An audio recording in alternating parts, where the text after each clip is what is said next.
할렐루야.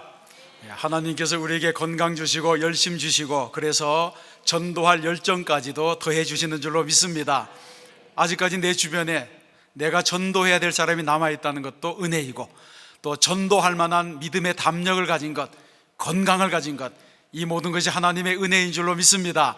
이번 새세면 축제가 8주간에 걸쳐서 진행되는데 벌써 1주가 지나갔습니다. 열심히 예비신자 작정하시고 관계전도로 다가가시고 수많은 영혼들이 주께로 돌아오는 축제일이 될 수 있도록 헌신해 주시기를 부탁을 드립니다. 오늘은 마음을 지키는 사람이라고 하는 제목으로 함께 말씀의 은혜를 나누려고 합니다. 할머니 한 분이 한의원에 와서 한의사에게 이렇게 말했습니다. 우리 아들이 불면증으로 고생하는데 약을 좀 지어주세요. 한의사가 이 할머니에게 환자가 직접 와야지 문진도 하고 진맥도 하고 어디가 어떻게 아픈지 알아서 약을 지을 수 있습니다. 환자를 데리고 오세요. 그렇게 말했습니다. 그랬더니 이 할머니가 계속해서 우리 아들은 사업에 바빠서 여기 올 수가 없어요. 증상을 제가 다 말하겠어요. 약을 먹지 않으면 하루에 2시간 이상 잘 수가 없고, 잠을 제대로 못 자니 하루 종일 피곤하고 멍하고, 그리고 수면제를 먹지 않으면 통잠을 못 잡니다. 한의사가 약을 조제해 주면서 이것을 가지고 가서 차로 달여 먹으세요. 그렇게 이제 시켰습니다. 그런데 며칠 있다가 이 할머니가 다시 왔습니다. 그 약은 효력이 없어요. 다른 약을 주세요. 의사가 아무리 환자를 봐야지 약을 지을 수 있고 진맥을 해야 된다 그렇게 말해도 우리 아들은 너무 사업이 바빠서 여기 올 수가 없어요. 제가 다 말씀해 드릴게요. 약을 주세요. 이렇게 말하면서 4번이나 약을 지어갔지만 약의 효과가 없었습니다. 5번째 이 할머니가 왔을 때에 한의사가 사흘 후에 오면 내가 새로운 약을 준비해서 드리겠습니다. 약속하고 돌려보냈습니다. 그리고 이분이 시장에 가서 옥수수를 한 자루 샀습니다. 가져서 와서 옥수수를 다 털어서 알을 빼낸 다음에 또 옥수수 껍질을 다 벗기고, 그리고 그것을 가져가서 압착기에다가 즙을 짰습니다. 10부연 옥수수 생즙이 나오니까 이것을 1.5리터짜리 병 3개에 담아서 병원으로 가져와서 그것을 냉장고에 넣어서 보관했습니다. 그리고 할머니가 오자 그 중에서 2병을 줬습니다. 그러면서 이것은 지리산에서 나는 아주 귀한 약초로 만든 약인데 이것을 먹으면 아드님의 불면증에 큰 효과가 있을 것입니다. 이거 귀한 거라서 약값이 좀 비쌉니다. 2병에 150만 원입니다. 그렇게 말했어요. 그러니까 이 할머니가 아유, 이렇게 귀한 약을 생각보다 싸게 파시네요. 그러면서 200만 원을 주고 옥수수 생즙 2병을 가지고 이제 돌아갔습니다. 그리고는 이 할머니가 오지 않는 거예요. 병이 다 나은 것 같아요. 그런데 한 보름쯤 지나서 말쑥하게 차려입은 신사 한 사람이 와서 우리 회장님이 드신 불면증 약을 더 드세요. 그렇게 말하는 거예요. 회장에게 불면증 약을 처방한 적이 없는데 낯선 사람이 와서 약을 달라고 하는데 가만히 들어보니까 지난번 왔던 그 할머니가 가져간 그 약을 먹은 분이 대기업의 회장이라는 거예요. 이름만 대도 알만한 분이 그 병원에 와서 이 옥수수 즙을 사가서 먹은 거예요. 근데 어떻게 된 영문인지 모르겠는데 어쨌든 그 옥수수즙을 먹고 난 다음에 백약이 듣지 않던 병이 나아서 그날부터 잠을 잘 자기 시작했다는 거예요. 벌써 다 먹었느냐 그렇게 물으니까 다 먹은 건 아닌데 혹시 재발할까 봐 약을 좀 미리 좀 구해 놓으려고 왔다고. 그래서 이제 남은 한 병을 또 가지고 갔어요. 이 한의사가 글을 썼어요. 글을 썼는데 정말 이분이 무엇 때문에 나왔는지는 자기도 잘 모르는데 이런 처방에 잘 듣는 몇 가지 부류가 있다는 거예요. 그러면서 이런 조건을 갖춘 사람은 이 약이 효과가 있습니다 그랬습니다. 첫째, 돈이 엄청나게 많은 환자. 2번째, 수면제를 오래 먹은 환자. 3번째, 옥수수 생즙이라고 하는 사실을 모르는 환자. 4번째, 약값을 많이 낼수록 효과가 있기 때문에 약값을 많이 낼 수 있는 사람. 5번째, 많은 약에 속아서 약을 믿지 못하는 환자에게는 분명히 특효가 있다는 것입니다. 그런데 실제로 심리적인 처방 가운데 플라시보 효과라고 하는 것이 있습니다. 이 플라시보 효과라고 하는 것은 뭐냐 하면 진짜 약은 아니지만 가짜 약, 위약입니다. 그러니까 옛날에 무슨 먹던 영양제 같은 것, 원기소 같은 것 그런 거 갈아서 거기다가 비타민이나 뭐 이런 것, 몸에 해롭지 않은 약을 섞어서 약을 주면서 이것은 신약입니다, 이것은 개발된 지 얼마 안 됐습니다, 이 약을 먹으면 다 낫습니다, 이 약에 특효가 있습니다, 그러면서 약을 주면 환자가 정말 좋은 약인 줄 알고 먹고 병이 낫는 사람이 있다는 거예요. 그래서 이런 현상을 플라시보 효과라 그렇게 말하고 있습니다. 이것은 약효 때문에 낫는 것이 아니고 이 좋은 약이 지금 내 몸을 고치고 있다고 하는 그 상상이 스스로 면역 체계를 강화시키고 불안, 두통, 불면을 유발하는 아드레날린의 분비를 억제시키고 그 대신에 치료하는 엔돌핀이 나오게 한다는 것입니다. 여러분, 불면이라고 하는 이 병도 사실은 마음에서 오는 것입니다. 그래서 성경에서는 마음만 잘 다스려도 육체적으로 건강할 수 있는 길이 얼마든지 많이 있다고 말하고 있는 것입니다. 예수 믿는 사람이 받은 축복이 무엇입니까? 예수 믿는 사람이 받은 축복은 마음의 평강을 누리는 복입니다. 이 복이 어디에서 옵니까? 시편 29편 11절에 보게 되면 여호와께서 자기 백성에게 힘을 주시며 여호와께서 자기 백성에게 평강의 복을 주시리로다 이렇게 말씀했습니다. 또 예수님께서는 제자들에게 너희에게 평강이 있을지어다 이렇게 축복해 주셨습니다. 평강은 하나님께서 주시는 것이고 예수 안에 평강이 있는 것입니다. 그 평강이 우리에게 임하게 되는 줄로 믿습니다. 그런데 왜 우리 안에 진정한 평강이 없는 것입니까? 본문에서는 그 원인을 이렇게 말씀합니다. 아무것도 염려하지 말고 다만 모든 일에 기도와 간구로 너희 구할 것을 감사함으로 하나님께 아뢰라. 그리하면 모든 지각에 뛰어난 하나님의 평강이 그리스도 예수 안에서 너희 마음과 생각을 지키시리로다 그렇게 말씀하고 있습니다. 평강이 하나님께로부터 오는데 이 평강을 깨트리는 것이 우리 안에 있다는 것입니다. 그것이 무엇이냐면 염려입니다. 염려하는 마음이 평강을 깨트립니다. 여러분, 염려가 무엇입니까? 염려는 불안, 두려움, 걱정하는 마음인데 이 마음은 하나님이 주시는 마음이 아니라 마귀가 우리에게 주는 마음입니다. 디모데후서 1장 17절에 보게 되면 이렇게 말씀합니다. 하나님이 우리에게 주신 것은 두려워하는 마음이 아니라 그렇게 말씀합니다. 그러므로 우리는 하나님께로부터 오는 평강의 마음을 지켜야 될 줄로 믿습니다. 잠언 4장 23절에서도 모든 지킬 만한 것 중에 더욱 내 마음을 지키라. 생명의 근원이 이에서 남이니라. 그렇게 말씀하고 있습니다. 마음을 지킨다고 하는 것은 내 마음을 마귀에게 내어주지 않는다는 것이고 내 마음의 평강을 깨트리는 것을 내가 허락하지 않겠다고 하는 뜻인 것입니다. 내 마음을 누가 지킬 수 있습니까? 내 마음은 내가 지켜야 됩니다. 그러면 어떻게 해야지 내 마음을 지킬 수 있습니까? 첫째, 내 마음에서 일어나는 모든 염려를 떨쳐버려야 됩니다. 6절 말씀해 보게 되면 아무것도 염려하지 말라 이렇게 말씀합니다. 또 예수님께서도 목숨을 위하여 무엇을 먹을까, 무엇을 마실까, 몸을 위하여 무엇을 입을까 염려하지 말라 그렇게 말씀합니다. 그리고 이어지는 말씀에서 누가 염려함으로 그 길을 한 자라도 더할 수 있겠느냐, 염려의 무익함에 대해서 말씀하고 있는 것입니다. 염려가 무엇입니까? 헨리 나우엔이라고 하는 기독교 작가는 염려를 이렇게 정의했습니다. 염려가 무엇이냐? 염려란 아직 내 앞에 오지도 않은 시간과 장소를 무언가로 가득 채우는 것이라. 염려란 혹시라고 하는 단어로 가득 차 있는 상태다. 혹시 병에 걸리면, 혹시 직장을 잃으면, 혹시 실패하면, 아직 일어나지도 않은 일들을 혹시라고 하는 단어로 내 앞에 가득 채우는 것, 이것이 바로 염려라고 하는 것입니다. 그렇습니다. 염려의 본질은 불안한 마음입니다. 두려워하는 마음입니다. 두 마음을 품어서 정함이 없는 마음입니다. 그런데 이런 염려를 통해서 얻을 수 있는 것은 혼란과 불안, 두통과 위궤양, 심히 불행한 마음뿐입니다.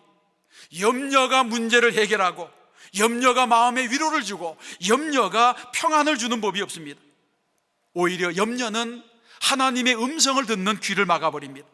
그래서 자족하는 마음, 감사하는 마음을 빼앗아갑니다. 그래서 성공하려는 사람은 염려로부터 해방되어야 하는 것입니다.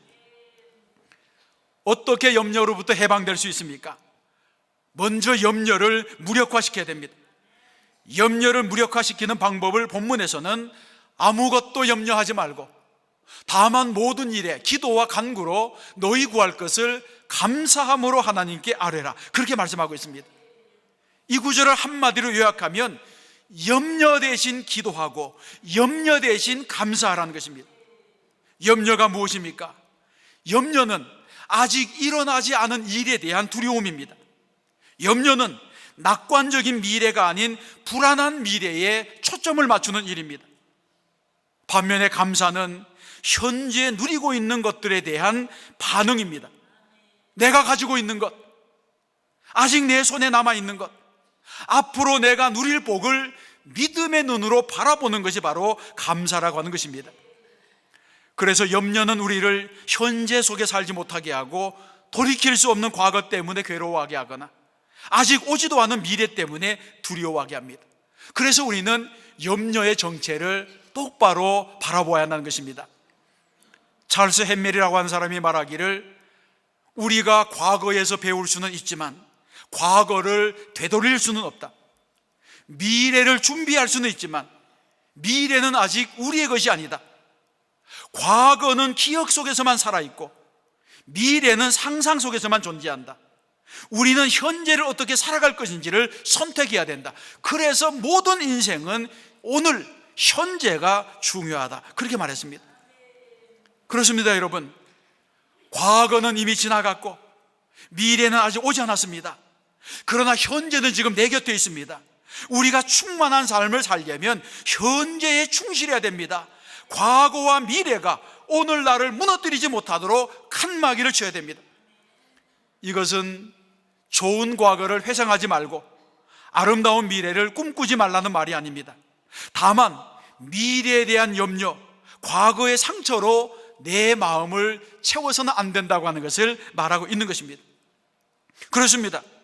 우리도 내 마음에 끊임없이 파고 들어오는 과거의 상처, 어수선했던 일들, 그리고 미래에 대한 불안한 그 생각들을 차단하고 그 대신에 우리는 현재에 충실하고 오늘에 집중하도록 내 마음을 지켜야 할 줄로 믿습니다.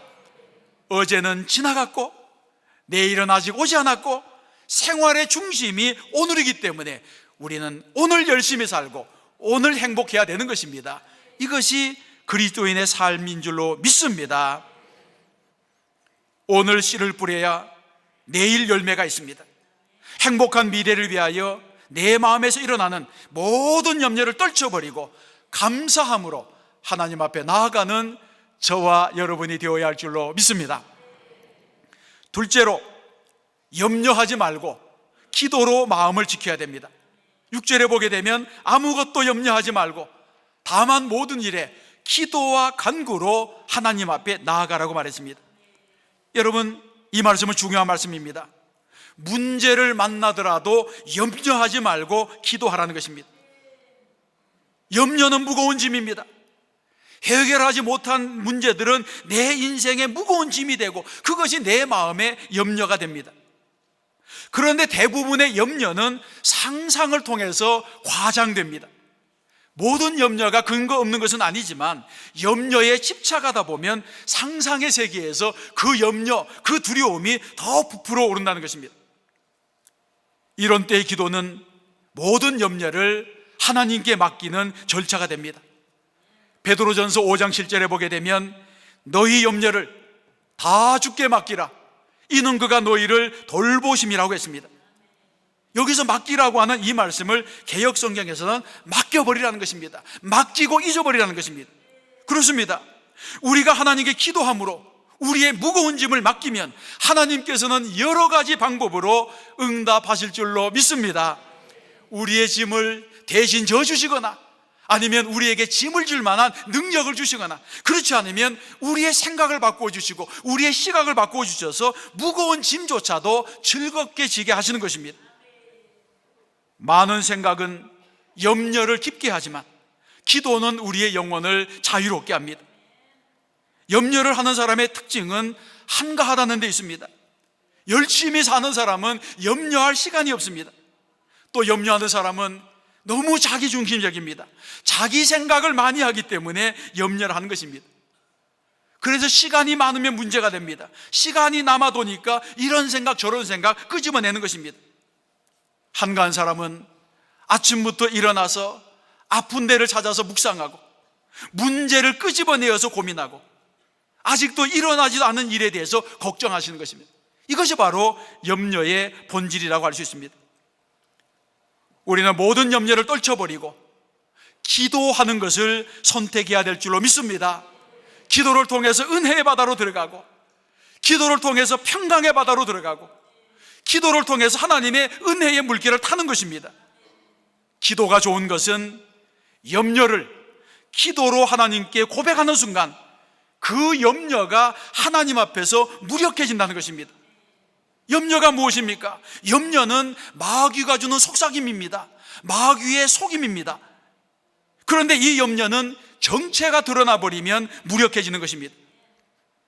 염려는 기도로 고백하는 순간 내 문제가 하나님의 문제로 바뀝니다. 그래서 우리는 염려하지 말고 기도하고 기도를 선택함으로 하나님 앞에 나아가서 승리하는 성도들이 되어야 할 줄로 믿습니다. 셋째, 염려를 해결하려면 믿음의 법칙을 삶 속에 적용해야 됩니다. 염려의 문제를 해결하는 가장 중요한 법칙은 염려하지 말라고 하는 주님의 명령에 순종하는 일입니다. 마태복음 6장에 보게 되면 예수님께서 거듭해서 제자들에게 염려하지 말라고 강조했습니다. 여러분, 염려는 습관입니다. 습관 중에도 나쁜 습관입니다. 나쁜 습관은 버려야 됩니다. 그 나쁜 습관의 노예가 되면 안 됩니다. 한 의사가 말하기를 질병으로 죽는 것보다 질병에 대한 염려 때문에 죽는 사람이 더 많다고 했습니다. 실제로 2차 세계대전 중에 미군들이 전선에 나가서 전사한 숫자보다는 본토에 앉아서 전쟁 때문에 두려움에서 죽은 사람이 수십만 명이 더 많다는 것입니다. 여러분, 질병보다 무서운 것이 질병에 대한 염려입니다. 그러므로 우리는 세상을 살아가면서 주 안에서 두려워하지 않기로, 염려하지 않기로 선택해야 될 줄로 믿습니다. 그러기 위해서는 하나님의 평강에 우리를 맡겨야 됩니다.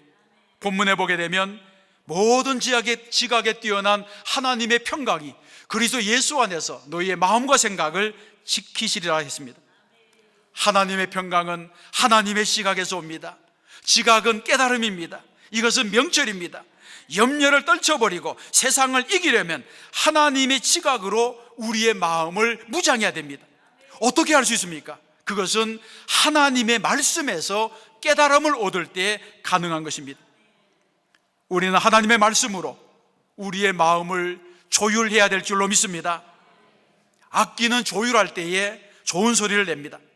마찬가지로 우리의 마음도 아름다운 소리를 내도록 조율이 되어야 됩니다. 내 마음을 조율한다고 하는 것은 하나님의 뜻에 내 뜻을 맞춘다는 것입니다. 하나님의 뜻과 내 인생의 목적이 조율되기만 하면 우리는 역동적인 삶을 살 수 있게 되는 것입니다. 하나님의 지각으로 마음을 조율한다고 하는 것은 내 삶의 우선순위를 하나님 앞에서 정한다는 뜻입니다. 주님께서도 말씀했습니다. 너희는 먼저 그의 나라와 그의 의를 구하라. 그리하면 이 모든 것을 너희에게 더하시리라. 그렇게 말씀합니다. 잘 조율된 악기는 지속적으로 아름다운 소리를 냅니다. 정기적으로 조율한 악기는 항상 좋은 소리를 냅니다. 우리는 하나님 앞에서 내 마음을 조율해야 될 줄로 믿습니다. 무엇보다도 예배를 통해서 우리 자신을 조율해야 됩니다. 내 입에서 나오는 찬양, 기도, 감사 이런 것들이 내 입에서 흘러나오게 되면 나는 잘 조율된 것입니다. 그러나 내 입에서 나도 모르게 불평과 원망과 짜증과 분노의 소리가 나오면 내 마음이 조율되지 않는 것입니다. 우리는 하나님의 악기입니다. 나를 하나님께 올려드려야 됩니다. 그리하면 하나님께서 나를 조율하신 후에 나를 통해서 최상의 연주를 하실 줄로 믿습니다. 하나님 앞에서 자신을 조율하는 성도들이 되어야 하겠습니다. 내 입에서 아름다운 소리, 복스러운 소리가 흘러나올 때까지, 그래서 하나님의 조율이 내 안에서 완성될 때까지 주님 앞에 머물러 있으면 나는 놀라운 하나님의 축복의 도구가 될 줄로 믿습니다. 사랑하는 성도 여러분, 아가서 2장 15절에 보게 되면 우리를 위하여 여우 곧 포도원을 허는 작은 여우를 잡으라, 우리의 포도원에 꽃이 피었음이라, 이런 노래가 있습니다. 아름다운 포도원도 작은 여우 한 마리가 망쳐버릴 수 있다는 것입니다. 이 작은 여우가 무엇이겠습니까? 이 작은 여우는 염려라고 하는, 두려움이라고 하는 여우입니다. 염려라고 하는 여우는 아무도 몰래 조용히 눈치채지 못하게 우리 속에 들어와서 순식간에 우리의 마음을 황폐하게 만듭니다. 염려는 마치 마음의 정원에 뿌려진 가라지와 같아서 눈 깜짝할 사이에 정원을 망쳐버리는 것입니다. 그러므로 우리는 항상 우리의 마음과 우리의 생각을 지켜야 될 줄로 믿습니다. 염려는 잡초와 같아서 가만히 두면 더 빨리 자랍니다. 그래서 염려는 잡초와 같아서 무시하면 무시할수록 더 빨리 자란다고 하는 속담도 있습니다. 내 안에 잡초가 있다면 잡초를 뽑아내어 내 마음의 정원을 내가 지켜야 됩니다. 그러기 위해서 우리는 염려하지 말고 기도하고 예배로 나를 조율하고 항상 하나님의 말씀을 되새기면서 좋으신 하나님에 대해서 묵상해야 될 줄로 믿습니다. 어두운 생각을 다 떨쳐버리고 무엇보다도 우리는 주님의 말씀에 순종하는 종이 되어야 하는 것입니다. 성경의 말씀처럼 모든 염려를 다 주께 맡겨버리세요. 그리하면 바로 그때 하나님이 주시는 평강이 우리에게 임하게 될 줄로 믿습니다. 마음을 지킴으로 하나님이 주시는 평강이 함께 하시기를 주님의 이름으로 축원합니다.